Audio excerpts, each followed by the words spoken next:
სამართლოს სავარაუდოდ ხვალ იბჯერებს პროკურატურა ქეთევან მობჟანიძეს, რომელიც რესპუბლიკური საავადმყოფოს თერაპიული განყოფილების ექიმი იყო, გულჯილობას ედავება, რაც ნიშნავს იმას, რომ ქეთევან მობჟანიძემ სავარაუდოდ არ გამოიჩინა გულისხმიერება ვახტანგ ჩარკვიანის მკურნალობასთან დაკავშირებით, რაც თავის მხრივ გულისხმობს იმას, როგორც აღწერილი არის ბრალდებაში, რომ მან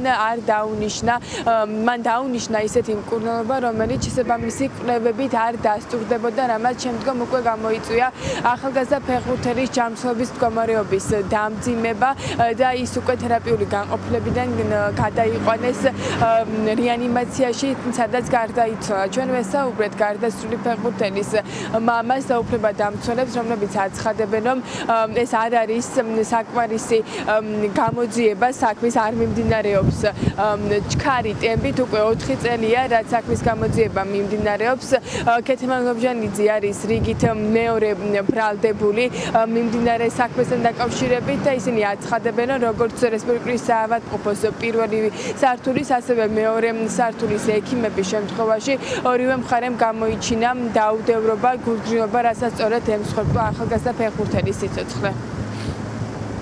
თუკი პირველი სართულის ექიმებმა დაამძიმეს და გააუარესეს ჩემი შვილის მდგომარეობა, მეორე სართულის ექიმებმა სიცოცხლე მოუსწრაფეს და გავინადგურეს. ყველა დამნაშავე უნდა მოხდეს საბრალდებოს გამში. კიმნეულია ის, რომ აი ამდენი ხნის განმავლობაში გაიწელა აღნიშნული პროცესი, თერაპიული განყოფილება და მეორე სართული არის ინტენსიური თერაპია და რეანიმაცია, სადაც უკანონოდ შეერთეს მართვის აპარატზე და შეიწირეს ჩემი შვილი. მოთხოვნა რა იქნება შუამდგომარეობაში? კანონის სრული სიმკაცრეთ. მართალია ჩემშვილს ვერავინ ვერ გააცოცხლებს, მაგრამ საზოგადოებამ უნდა ნახოს, რომ ვისთან უნდა მივიდეს და რომელმა ექიმმა უნდა უმკურნალოს. ბრალი წარედგინა ერთ-ერთ ექიმს, ქეთევან მობჟანიძეს, გულგრილობა, რამაც გამოიწვია ადამიანის გარდაცვალება ან სხვა მძიმე შედეგი.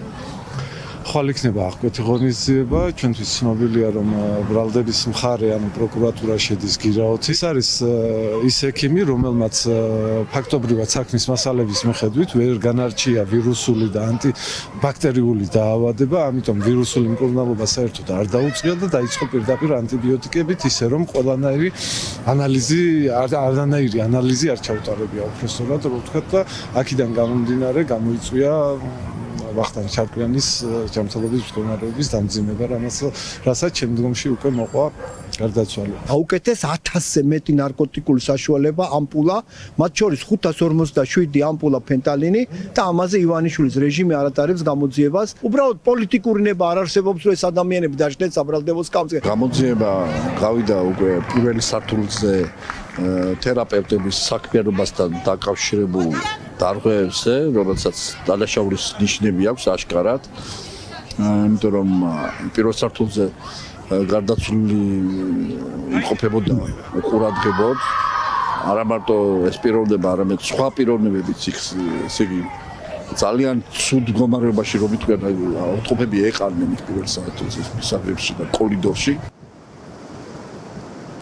ქეთევან მობჟანიძე არის თერაპიული განყოფილების ექიმი, ამავე განყოფილების ხელმძღვანელი ქეთევან ცერცვაზე, იმავე საქმეზე არის ბრალდებული და პროცესი სამართლოში გრძელდება. დღეს ჩვენ გავესაუბრეთ ქეთევან მობჟანიძეს, თუმცა მან მის ბრალდებასთან დაკავშირებით კომენტარის გაკეთება არ ისურვა. ბრალის დამტკიცების შემთხვევაში ექიმს 2-დან 5 წლამდე პატიმრობა ემუქრება. მადლობა, ეს იყო გვანცა ჩხიკვაძე.